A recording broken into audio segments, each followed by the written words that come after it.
Mr. President, Mr. Secretary General, fellow delegates, ladies and gentlemen. As I address this hall as President for the final time, let me recount the progress that we've made these last 8 years. From the depths of the greatest financial crisis of our time, we coordinated our response to avoid further catastrophe and return the global economy to growth. We've taken away terrorist safe havens, strengthened the non-proliferation regime, resolved the Iranian nuclear issue through diplomacy. We opened relations with Cuba, helped Colombia end Latin America's longest war. And we welcome a democratically elected leader of Myanmar to this assembly. Our assistance is helping people feed themselves, care for the sick, power communities across Africa, and promote models of development rather than dependence. And we have made international institutions like the World Bank and the International Monetary Fund more representative, while establishing a framework to protect our planet from the ravages of climate change. This is important work. It has made a real difference in the lives of our people. And it could not have happened had we not worked together. And yet, around the globe, we are seeing the same forces of global integration that have made us interdependent also expose deep fault lines in the existing international order. We see it in the headlines every day. Around the world, refugees flow across borders in flight from brutal conflict. Financial disruptions continue to weigh upon our workers and entire communities.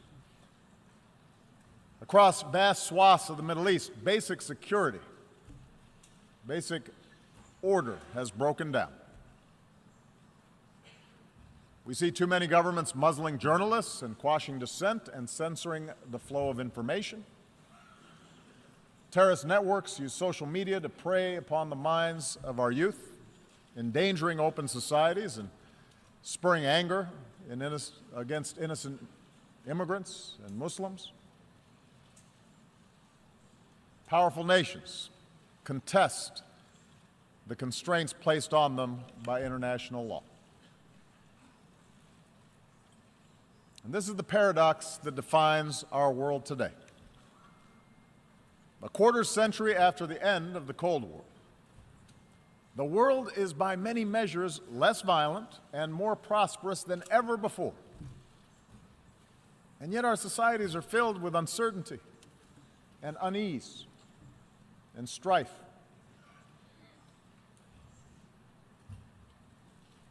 Despite enormous progress, as people lose trust in institutions, governing becomes more difficult, and tensions between nations become more quick to surface.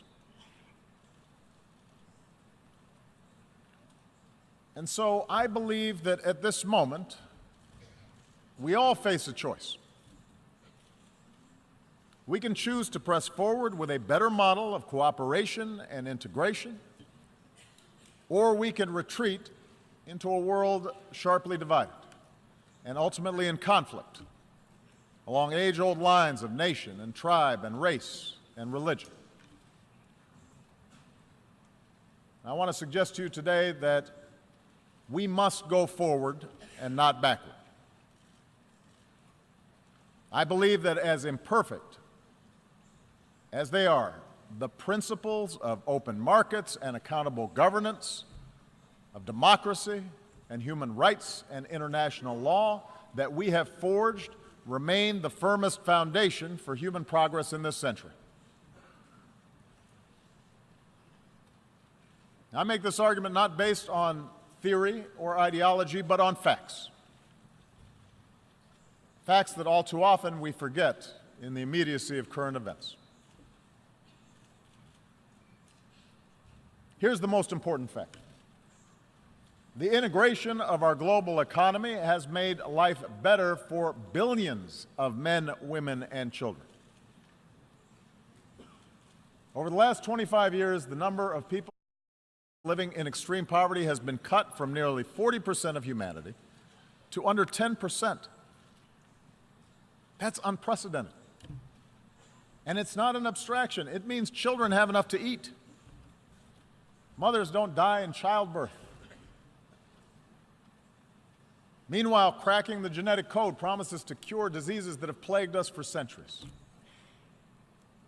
The internet can deliver the entirety of human knowledge to a young girl in a remote village on a single handheld device.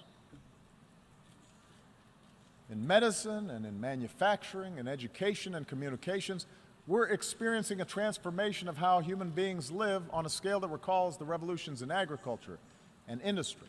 And as a result, a person born today is more likely to be healthy, to live longer, and to have access to opportunity than at any time in human history. Moreover, the collapse of colonialism and communism has allowed more people than ever before to live with the freedom to choose their leaders.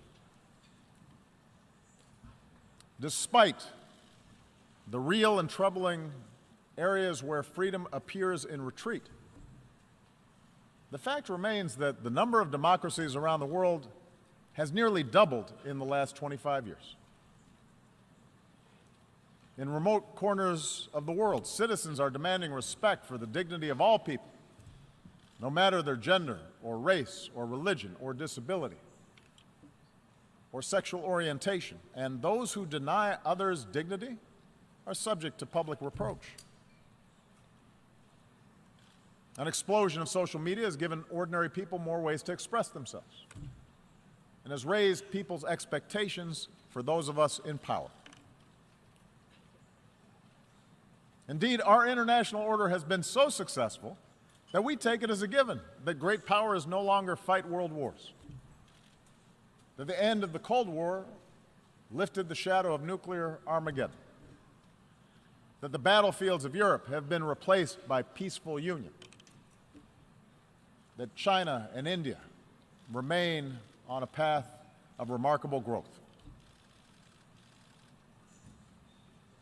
I say all this not to whitewash the challenges we face or to suggest complacency. Rather, I believe that we need to acknowledge these achievements in order to summon the confidence to carry this progress forward and to make sure that we do not abandon those very things that have delivered this progress. In order to move forward, though, we do have to acknowledge that the existing path to global integration requires a course correction. Because too often those trumpeting the benefits of globalization have ignored inequality within and among nations, have ignored the enduring appeal of ethnic and sectarian identities, have left international institutions ill-equipped, underfunded, under-resourced in order to handle transnational challenges. And as these real problems have been neglected, alternative visions of the world have pressed forward, both in the wealthiest countries and in the poorest. Religious fundamentalism, the politics of ethnicity or tribe or sect,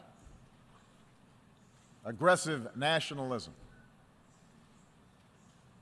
a crude populism, sometimes from the far left, but more often from the far right, which seeks to restore what they believe was a better, simpler age free of outside contamination.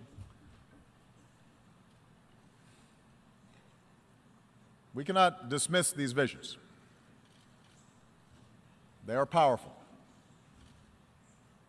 They reflect dissatisfaction among too many of our citizens.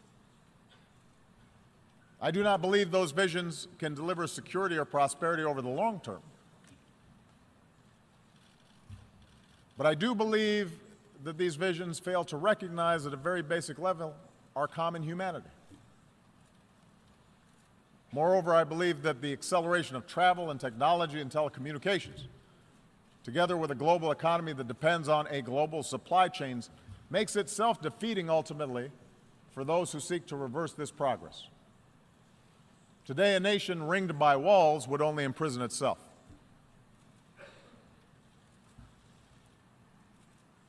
So the answer cannot be a simple rejection of global integration.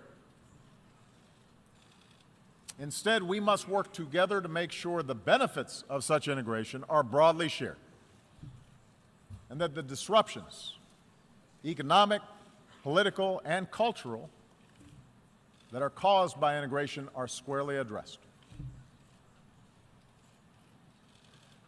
Now, this is not the place for a detailed policy blueprint, but let me offer in broad strokes those areas where I believe we must do better together.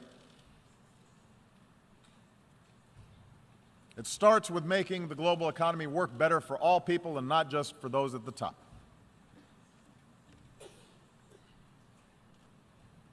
While open markets, capitalism have raised standards of living around the globe, globalization combined with rapid progress in technology has also weakened the position of workers and their ability to secure a decent wage. In advanced economies like my own, unions have been undermined, and many manufacturing jobs have disappeared. Often, those who benefit most from globalization have used their political power to further undermine the position of workers. In developing countries, labor organizations have often been suppressed, and the growth of the middle class has been held back by corruption and underinvestment. Mercantilist policies pursued by governments with export-driven models threaten to undermine the consensus that underpins global trade. And meanwhile, global capital is too often unaccountable. Nearly $8 trillion stashed away in tax havens, and a shadow banking system that grows beyond the reach of effective oversight. A world in which 1% of humanity controls as much wealth as the other 99% will never be stable. I understand that the gaps between rich and poor are not new, but just as the child in a slum today can see the skyscraper nearby, technology now allows any person with a smartphone to see how the most privileged among us live and the contrast between their own lives and others. Expectations rise then, faster than governments can deliver, and a pervasive sense of injustice undermines people's faith in the system. So how do we fix this imbalance? We cannot unwind integration any more than we can stuff technology back into a box, nor can we look to failed models of the past. If we start resorting to trade wars, market-distorting subsidies, beggar-thy-neighbor policies, an over-reliance on natural resources instead of innovation, these approaches will make us poor collectively, and they are more likely to lead to conflict. And the stark contrast between, say, the success of the Republic of Korea and the wasteland of North Korea shows that central planned control of the economy is a dead end. But I do believe there's another path, one that fuels growth and innovation and offers the clearest route to individual opportunity and national success. It does not require succumbing to a soulless capitalism that benefits only the few, but rather recognizes that economies are more successful when we close the gap between rich and poor, and growth is broadly based.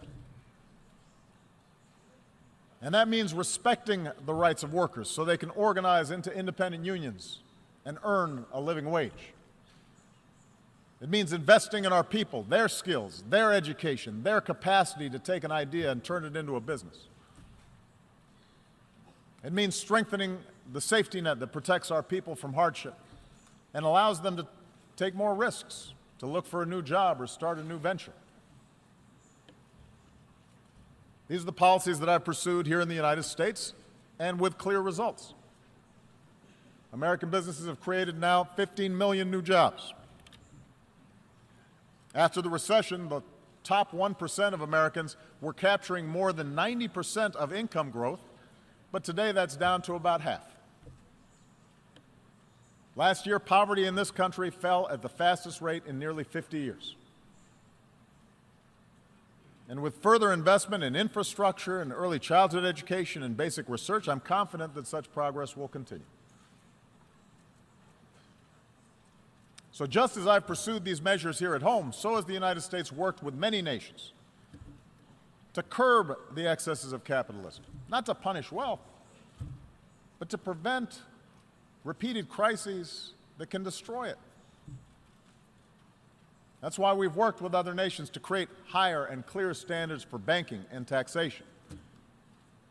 Because a society that asks less of oligarchs than ordinary citizens will rot from within. That's why we've pushed for transparency and cooperation in rooting out corruption and tracking illicit dollars. Because markets create more jobs when they're fueled by hard work and not the capacity to extort a bribe. That's why we've worked to reach trade agreements that raise labor standards and raise environmental standards, as we've done with the Trans-Pacific Partnership, so that the benefits are more broadly shared. And just as we benefit by combating inequality within our countries, I believe advanced economies still need to do more to close the gap between rich and poor nations around the globe. This is difficult politically. It's difficult to spend on foreign assistance. But I do not believe this is charity. For the small fraction of what we spent at war in Iraq, we could support institutions so that fragile states don't collapse in the first place, and invest in emerging economies that become markets for our goods. It's not just the right thing to do, it's the smart thing to do. And that's why we need to follow through on our efforts to combat climate change. If we don't act boldly, the bill that could come due will be mass migrations and cities submerged and nations displaced and food supplies decimated and conflicts born of despair. The Paris Agreement gives us a framework to act, but only if we scale up our ambition, and there must be a sense of urgency about bringing the agreement into force and helping poorer countries leapfrog destructive forms of energy. So for the wealthiest countries, a green climate fund should only be the beginning. We need to invest in research and provide market incentives to develop new technologies and then make these technologies accessible and affordable for poorer countries. And only then can we continue lifting all people up from poverty without condemning our children to a planet beyond their capacity to repair. So, we need new models for the global marketplace, models that are inclusive and sustainable. And in the same way, we need models of governance that are inclusive and accountable to ordinary people. I recognize not every country in this hall is going to follow the same model of governance. I do not think that America can or should impose our system of government on other countries. But there appears to be a growing contest between authoritarianism and liberalism right now. And I want everybody to understand, I am not neutral in that contest. I believe in a liberal political order, an order built not just through elections and representative government, but also through respect for human rights and civil society and independent judiciaries and the rule of law. I know that some countries which now recognize the power of free markets still reject the model of free societies. And perhaps those of us who have been promoting democracy feel somewhat discouraged since the end of the Cold War, because we've learned that liberal democracy will not just wash across the globe in a single wave. It turns out building accountable institutions is hard work, the work of generations. The gains are often fragile. Sometimes we take one step forward and then two steps back. In countries held together by borders drawn by colonial powers, with ethnic enclaves and tribal divisions, politics and elections can sometimes appear to be a zero-sum game. And so, given the difficulty in forging true democracy in the face of these pressures, it's no surprise that some argue the future favors the strong man, a top-down model, rather than strong democratic institutions. But I believe this thinking is wrong. I believe the road of true democracy remains the better path. I believe that in the 21st century, economies can only grow to a certain point until they need to open up, because entrepreneurs need to access information in order to invent. Young people need a global education in order to thrive. Independent media needs to check the abuses of power. Without this evolution, ultimately expectations of people will not be met. Suppression and stagnation will set in. And history shows that strong men are then left with two paths: permanent crackdown, which sparks strife at home, or scapegoating enemies abroad, which can lead to war. Now, I will admit, my belief that governments serve the individual and not the other way around is shaped by America's story. Our nation began with a promise of freedom that applied only to the few, but because of our democratic Constitution, because of our Bill of Rights, because of our ideals, ordinary people were able to organize and march and protest, and ultimately those ideals won out. Open doors for women and minorities and workers in ways that made our economy more productive and turned our diversity into a strength. That gave innovators the chance to transform every area of human endeavor. That made it possible for someone like me to be elected President of the United States. So yes, my views are shaped by the specific experiences of America, but I do not think this story is unique to America. Look at the transformation that's taken place in countries as different as Japan and Chile, Indonesia, Botswana. The countries that have succeeded are ones in which people feel they have a stake. In Europe, the progress of those countries in the former Soviet bloc that embraced democracy stand in clear contrast to those that did not. After all, the people of Ukraine did not take to the streets because of some plot imposed from abroad. They took to the streets because their leadership was for sale, and they had no recourse. They demanded change because they saw life get better for people in the Baltics and in Poland, societies that were more liberal and democratic and open than their own.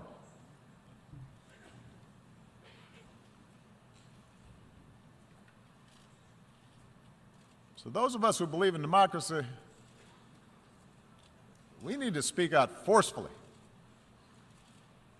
because both the facts and history, I believe, are on our side. That doesn't mean democracies are without flaws. It does mean that the cure for what ails our democracies is greater engagement by our citizens, not less. Yes, in America, there is too much money in politics, too much entrenched partisanship, too little participation by citizens, in part because of a patchwork of laws that makes it harder to vote. In Europe, a well-intentioned Brussels often became too isolated from the normal push and pull of national politics. Too often in capitals, decision makers have forgotten that democracy needs to be driven by civic engagement from the bottom up, not governance by experts from the top down. And so these are real problems. And as leaders of democratic governments make the case for democracy abroad, we better strive harder to set a better example at home.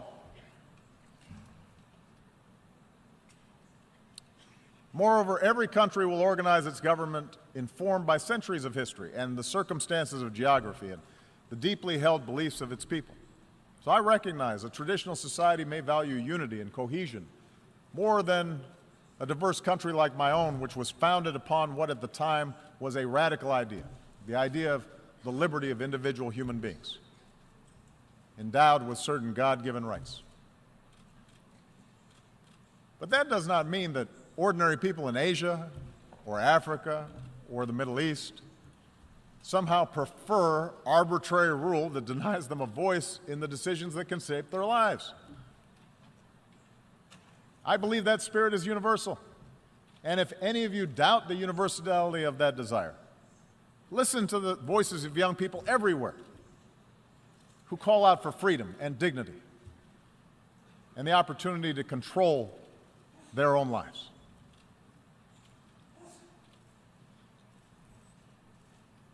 This leads me to the third thing we need to do.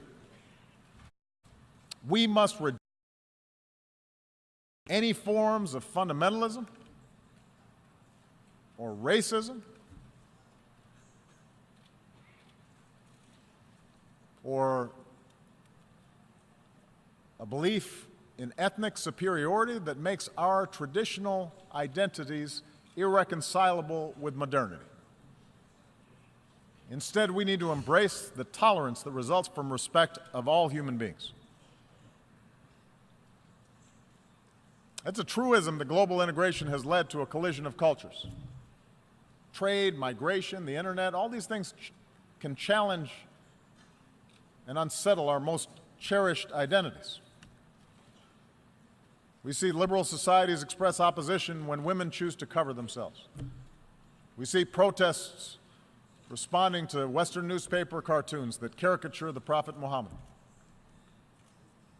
In a world that left the age of empire behind, we see Russia attempting to recover lost glory through force. Asian powers debate competing claims of history. And in Europe and the United States, you see people wrestle with concerns about immigration and changing demographics and suggesting that somehow people who look different are corrupting the character of our countries. Now, there's no easy answer for resolving all these social forces, and we must respect the meaning that people draw from their own traditions, from their religion, from their ethnicity, from their sense of nationhood.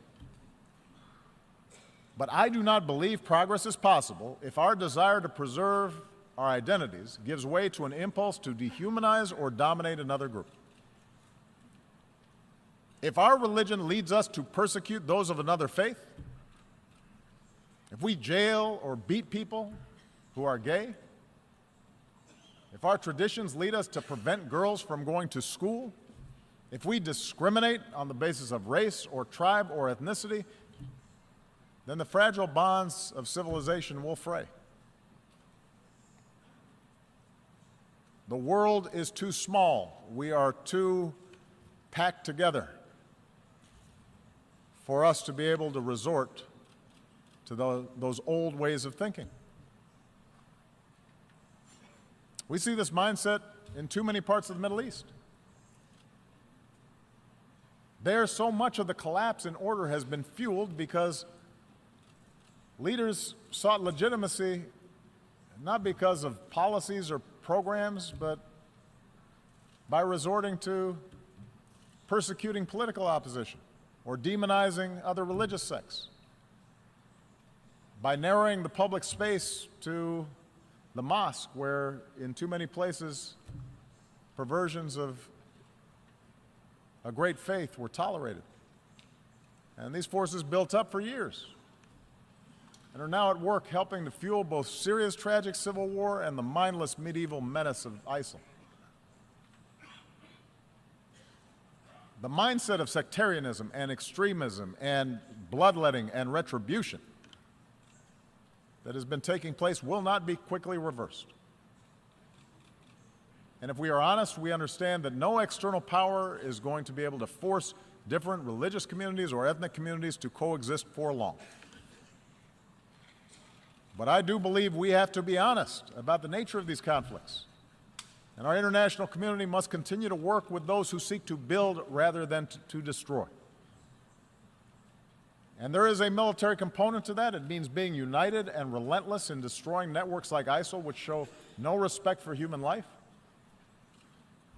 But it also means that in a place like Syria, where there's no ultimate military victory to be won, we're going to have to pursue the hard work of diplomacy that aims to stop the violence and deliver aid to those in need and support those who pursue a political settlement and can see those who are not like themselves as worthy of dignity and respect. Across the region's conflicts, we have to insist that all parties recognize a common humanity and that nations end proxy wars that fuel disorder. Because until basic questions are answered about how communities coexist, the embers of extremism will continue to burn, countless human beings will suffer, most of all in that region, but extremism will continue to be exported overseas. And the world is too small for us to simply be able to build a wall and prevent it from affecting our own societies. And what is true in the Middle East is true for all of us. Surely religious traditions can be honored and upheld while teaching young people science and math rather than intolerance. Surely we can sustain our unique traditions while giving women their full and rightful role in the politics and economics of a nation. Surely we can rally our nations to solidarity while recognizing equal treatment for all communities, whether it's a religious minority in Myanmar or an ethnic minority in Burundi or a racial minority right here in the United States. And surely Israelis and Palestinians will be better off if Palestinians reject incitement and recognize the legitimacy of Israel, but Israel recognizes that it cannot permanently occupy and settle Palestinian land.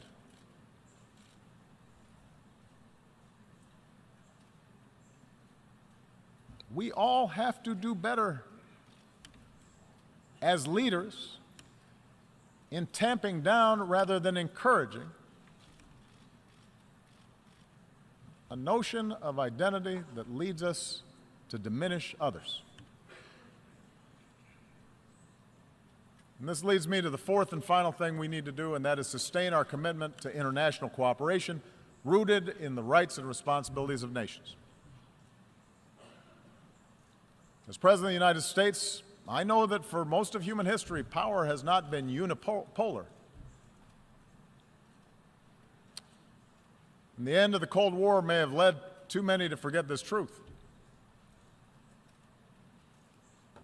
I've noticed as president that at times both America's adversaries and some of our allies believe that all problems were either caused by Washington or could be solved by Washington. And perhaps too many in Washington believe that as well.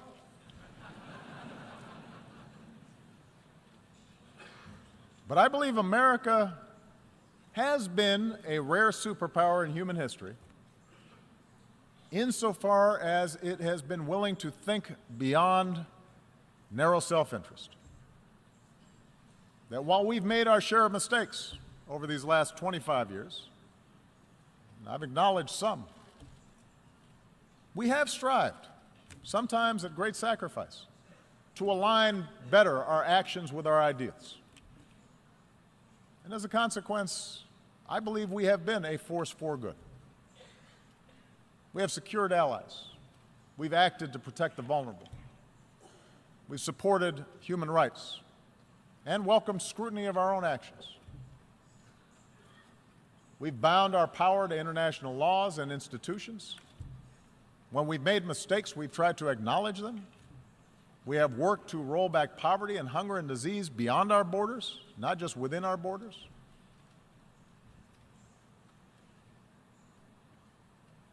I'm proud of that. But I also know that we can't do this alone. And I believe that if we're to meet the challenges of this century, we are all going to have to do more to build up international capacity.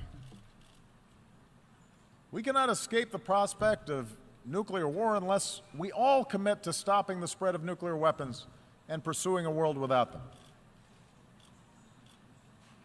When Iran agrees to accept constraints on its nuclear program, that enhances global security and enhances Iran's ability to work with other nations. On the other hand, when North Korea tests a bomb, that endangers all of us. And any country that breaks this basic bargain must face consequences. And those nations with these weapons, like the United States, have a unique responsibility to pursue the path of reducing our stockpiles and reaffirming basic norms like the commitment to never test them again.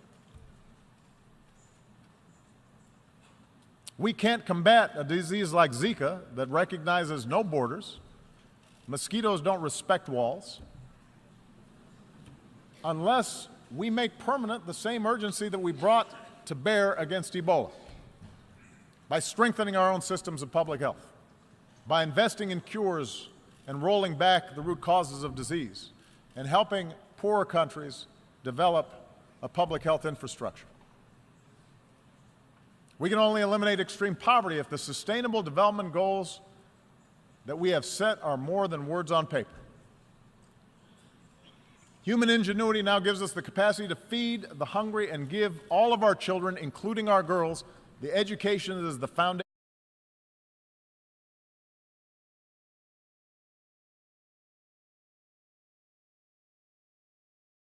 for opportunity. And we can only realize the promise of this institution's founding to replace the ravages of war with cooperation if powerful nations, like my own, accept constraints. Sometimes I'm criticized in my own country for professing a belief in international norms and multilateral institutions, but I am convinced that in the long run, giving up some freedom of action, not giving up our ability to protect ourselves or pursue our core interests, but binding ourselves to international rules over the long term enhances our security. And I think that's not just true for us. If Russia continues to interfere in the affairs of its neighbors, it may be popular at home, it may fuel nationalist fervor for a time, but over time it is also going to diminish its stature and make its borders less secure. In the South China Sea, a peaceful resolution of disputes offered by law will mean far greater stability than the militarization of a few rocks and reefs. We are all stakeholders in this international system, and it calls upon all of us to invest in the success of institutions to which we belong. And the good news is that many nations have shown what kind of progress is possible when we make those commitments. Consider what we've accomplished here over the past few years. Together, we mobilized some 50,000 additional troops for UN peacekeeping, making them nimble, better equipped, better prepared to deal with emergencies. Together, we established an open government partnership so that increasingly transparency empowers more and more people around the globe. And together, now, we have to open our hearts and do more to help refugees who are desperate for a home. We should all welcome the pledges of increased assistance that have been made at this General Assembly gathering. I'll be discussing that more this afternoon, but we have to follow through even when the politics are hard. Because in the eyes of innocent men and women and children who, through no fault of their own, have had to flee everything that they know, everything that they love, we have to have the empathy to see ourselves. We have to imagine what it would be like for our family, for our children, if the unspeakable happened to us. And we should all understand that ultimately our world will be more secure if we are prepared to help those in need and the nations who are carrying the largest burden with respect to accommodating these refugees. There are a lot of nations right now that are doing the right thing. But many nations, particularly those blessed with wealth and the benefits of geography, they can do more to offer a hand. Even if they also insist that refugees who come to our countries have to do more to adopt to the customs and conventions of the communities that are now providing them a home.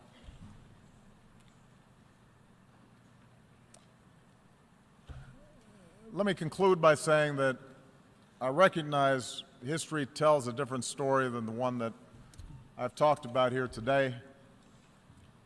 There's a much darker and more cynical view of history that we can adopt.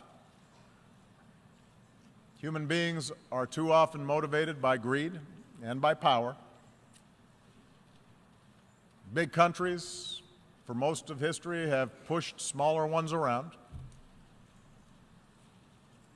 Tribes and ethnic groups and nation states have very often found it most convenient to define themselves by what they hate and not just those ideas that bind them together. Time and again, human beings have believed that they finally arrived at a period of enlightenment, only to repeat then cycles of conflict and suffering. Perhaps that's our fate. We have to remember that the choices of individual human beings led to repeated world war. But we also have to remember that the choices of individual human beings created a United Nations so that a war like that would never happen again.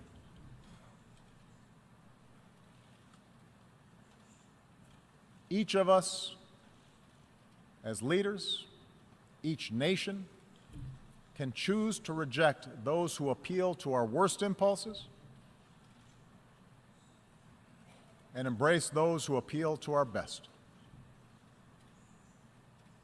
For we have shown that we can choose a better history. Sitting in a prison cell, a young Martin Luther King Jr. wrote that human progress never rolls on the wheels of inevitability. It comes through the tireless efforts of men willing to be co-workers with God. And during the course of these 8 years, as I've traveled to many of your nations, I have seen that spirit in our young people who are more educated and more tolerant and more inclusive and more diverse and more creative than our generation, who are more empathetic and compassionate towards their fellow human beings than previous generations. And yes, some of that comes with the idealism of youth, but it also comes with young people's access to information about other peoples and places. An understanding unique in human history, that their future is bound with the fates of other human beings on the other side of the world. I think of the thousands of healthcare workers from around the world who volunteered to fight Ebola. I remember the young entrepreneurs I met who are now starting new businesses in Cuba. The parliamentarians who used to be, just a few years ago, political prisoners in Myanmar. I think of the girls who have braved taunts or violence just to go to school in Afghanistan, and the university students who started programs online to reject the extremism of organizations like ISIL. I draw strength from the young Americans, entrepreneurs, activists, soldiers, new citizens who are remaking our nation once again, who are unconstrained by old habits and old conventions and unencumbered by what is, but are instead ready to seize what ought to be.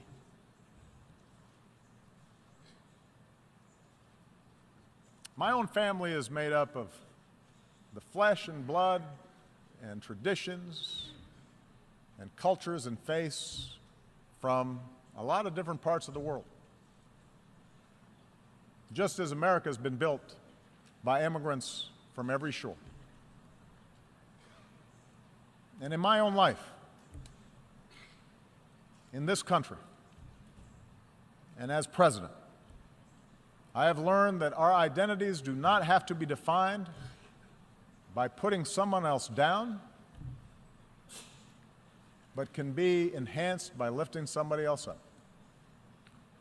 That they don't have to be defined in opposition to others, but rather by a belief in liberty and equality and justice and fairness. And the embrace of these principles as universal doesn't weaken my particular pride, my particular love for America. It strengthens it. My belief that these ideals apply everywhere doesn't lessen my commitment to help those who look like me or pray as I do or pledge allegiance to my flag. But my faith in those principles does force me to expand my moral imagination and to recognize that I can best serve my own people. I can best look after my own daughters by making sure that my actions seek what is right for all people and all children and your daughters and your sons. This is what I believe, that all of us can be co-workers with God. And our leadership and our governments and this United Nations should reflect this irreducible truth. Thank you very much.